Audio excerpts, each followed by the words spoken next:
चिरंजीवी सौभाग्यकांक्षिणी साक्षी ती ती जन्माला येतानाच घेऊन आली प्रेम आणि माया।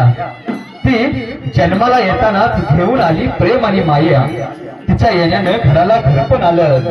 उंबरठ्यावरती लक्ष्मीची सोनं पाऊल उमटली। समृद्धीचा संकेत देणारी ती म्हणजे लळा, ती म्हणजे जिव्हाळा।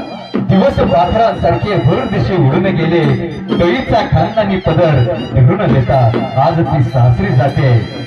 सोबत आठवणींच्या पाकळ्यांचं प्रतिबिंब। विवाह विवाह आणि विवाह आता सारखे बदलते जुने अर्थ। नवे संदर्भ, नवी भाषा, नवे स्पर्श, नवी आशा। आता लहानपण हटणार, गावही सुटणार, फक्त आठवणी, फक्त आठवणी। डोळ्यात आईच्या मायेचं काजळ, गाली आठवणींचा उघड, बहीण भावाची तळमळ, एवढंच